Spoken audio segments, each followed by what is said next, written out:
David Goggins is the hardest man in the world, and he got dangerously close to blowing my back out. What the actual f did this guy just say? Kaya, I genuinely thought after making countless videos on you that you couldn't possibly get any worse. But what the f is this shit? Day 6 of doing a pull-up for every 1,000 followers. This time I wanted to change it up a little bit.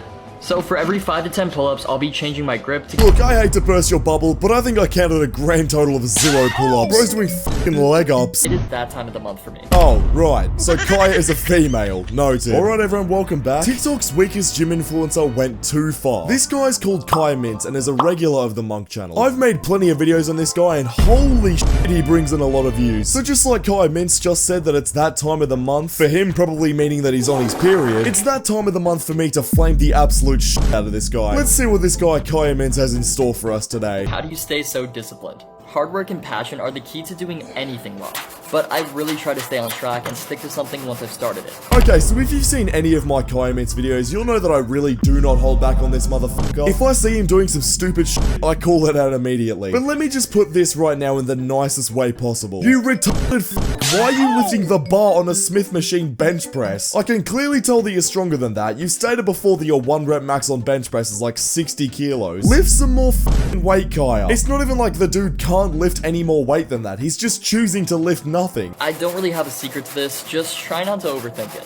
Because the things you think too much about are often solved way simpler than you might think. Well, that was a real fucking hard set, wasn't it, Kaya? Now look, I can understand from Kaya's perspective that he's just doing a warm-up set or something like that with the bar. Hell, I mean, I do that first thing when I walk into the gym during chest day. I start repping the bar for about 20 to 30 reps to warm up. But bro, if you've got the whole camera set up and shit, that should be meaning that you're ready for a working set. Like, buddy, someone whose max is 60 kilos should not be repping 20 kilos as a working set. This isn't even me being mean here. I'm just saying that Kaya should be lifting a lot more than that. Let's see if Sam Sulek can really blow my back out. Okay, Kaya, what is it with every gym influencer blowing your fucking back out? I get it that you might be a little zesty, right? Shown by your pull-up form right here. But let's just chill the fuck out with the sussiest shit jokes with you getting your back blown out. Stick to lifting weights, please. I've heard this routine is monstrous, but for good reason. Sam might have one of the biggest backs I've ever seen, so I'll be putting this to the test. Yeah, test. Literally. That's your fucking answer, Kaya. Sam has a big back because he's on steroids, Kaya, not because of some crazy routine. I look at my audience tab quite a lot on YouTube so I can see what the Monk Army are up to in terms of like what content they're watching. And you guys seem to watch a lot of Sam Sulek, so I don't think I really need to explain who he is. But the problem with Kaya's video right here is that Sam Sulek doesn't have a set routine. He goes in and changes it depending on how he's feeling on the day. So for his back day routine, as Kaya says here, it doesn't really make sense because bro doesn't have a routine. And also, like I mentioned just before, you can train and eat exactly like Sam Sulek does, but there's no way in hell you're gonna build a back like him unless you're taking steroids like Kaya Mintz probably takes fucking estrogen. I only missed a few exercises simply because I didn't have the machines for it, but 4 to 5 sets of everything you see here will get you a pump unlike any you've ever felt before. I try to avoid doing stuff like this normally, as I don't want to overtrain, but this almost takes it to a new level of intensity. Buddy, I don't want to keep talking about how fucking weak you are because it's starting to get old at this point, even though the title of this video is TikTok's weakest gym influencer. But fucking hell, any living, breathing human over the age of 3 would be able to do 400 reps of the weight you're doing without going to failure. Bro really said I don't want to overtrain and then goes on to lift 3 kilos on shoulder press. And there's no way you just said that this takes it to a whole new level of intensity unironically while lifting literally nothing. Like fucking hell, this guy's trying to get bullied at this point. David Goggins is the hardest man in the world, and he got dangerously close to blowing my back out. Ah, here we fucking go. This video. I tried so hard not to include this fucking waste of space video in my video today, but goddamn Kaya, you're making this shit too easy for me. It is hard to keep up with the volume at which he works, but I'd still love to put myself up to this test. This kind of volume at a little bit of lighter weight is something I didn't even know I could do, but the more I push through, the more I remembered that they don't know me, son. Okay, my question to you is, Kaya, why the fuck are you doing that? Look, I understand the importance of mental discipline and making sure you do something every day that tests you, but bro, what you're doing right now is the equivalent of lifting a shoe in each hand. I mean, seriously, the only reason David Goggins used to lift really light weights for a lot of reps is because he was fat as shit and wanted to lose a ton of weight. You, on the other hand, Kaya, are the complete opposite of fat as shit. You do not need to do this goofiness. I just wish I could look this guy dead in the eyes and give him a program to stick to for literally just 1 week. I can guarantee you I can double this guy's strength if he listened to me for 1 week. This was overall an amazing experience for me to try, but as for if I'm doing it again, I don't think so. Yeah, good. You fucking shouldn't. And again, like I said, I'm sure it builds mental discipline and all that. You know, fair enough. But that's not what you fucking need right now, Kaya. You need a cheeseburger in your mouth. It is that time of the month for me. I've been called sus and zesty for grooming myself, but honestly that doesn't seem to be that big of a deal. Yeah, you know what? That's completely understandable. I'm not gonna knock this guy for doing this because I actually do it myself. And the reasoning for that is because I play Australian rules football. And pretty much every game that I play, I need to tape my ankles to keep them staying in place due to previous injuries that I've had. And you know what the worst part about having tape on your ankles is? It's taking the shit off. When you have hairy ankles, it's probably the most painful human experience is taking tape off with tons of leg hair. Bro, trust me, I've done it before. It is the worst thing I've ever had to do. So look, again, I can't knock this guy for doing this. But holy shit, I just gotta say this. Where is your shaving foam? This guy's gonna fucking cut himself doing shit like this. Even if Kaya does something that isn't that bad, for some reason he always turns it into something stupid. And he turns it into something that I have to call him out for. I shave my armpits, my arms, and my legs just about once a month because it makes me feel nicer, and I'm big when it comes to hygiene. Not to mention it makes your forearms and legs look much more toned, as it really brings out those definitive shadows. So don't knock it till you try it. If you don't get scars from shaving without foam like that, I think we might be talking about an alien here. I see a lot of people in this guy's comments sitting there saying, "Oh, Kaya, that's gay. You can't shave your legs. You're a fully grown man." Which, I mean, is kind of true when you realize that the only reason he does this is to look more toned. Motherfucker, if you wanted to look bigger and more toned, just build some fucking muscle. But for me, I mean, I can't really knock what he's doing because I do the same shit, so fair enough. David Goggins has convinced me to do my cardio. Okay, cool. This is something I can back. I don't know why David Goggins had to convince you to do it, though. I see a ton of people in the fitness community saying, if you're on a bulk, don't do cardio because it kills your gains and you're gonna burn too many calories. Motherfucker, 30 minutes on a bike burns like 300 calories. If you're trying to eat 4,000 calories a day and you're worried about an extra 300 calories because you're on a bike, I hope you realize that naturally, without even doing anything, your body burns like 2,000 calories a day depending on your weight. Some people really shock me with how stupid they are. Cardio is something I've been sleeping on for far too long. And I know your heart is a muscle and all, but since I'm not one to move around too much, I didn't really think I needed it. I've been doing 30 minutes on the bike in the morning and trying out other machines. Okay, I'm sorry, there's really nothing surprisingly wrong with what this guy's saying here, but holy shit, I cannot get over this B-roll footage in the background. Bro, it looks like a fucking cartoon character bouncing around like that. Like, bro, you could have at least played the video in real time rather than putting it on 10x speed and being all goofy. And it's been pretty tough, but I really want to commit to this for the entire new year. Yeah, let's be real, you probably fucking won't. Smith machines carrying. Saying a Smith does all the lifting is like saying a basketball does all the scoring. No the fuck it's not, because a Smith machine does all the lifting, dumbass. A barbell on a regular bench press is 20 kilos. A Smith machine is 9 kilos. Not to mention that it's easier for you to lift because you don't have to stabilize anything. The machine does it for you. Stupid ass fucking point, Kaya. No benefit other than stabilization, and even then it's not that great. Maybe I just have a bad Smith, but I notice barely any difference when compared to a free bar in the terms of easier or harder, as I still have to lift all the weight that's being put onto the bar. So then what's the point of using the Smith machine then, Kaya? If it isn't any easier, then why don't you just use dumbbells or a barbell like a normal human? Like, bro, you're literally bicep curling in a Smith machine squat rack. What is wrong with you? Anyways, click the video on screen right now because YouTube thinks you'll enjoy it, and I'll see you all over there. Subscribe.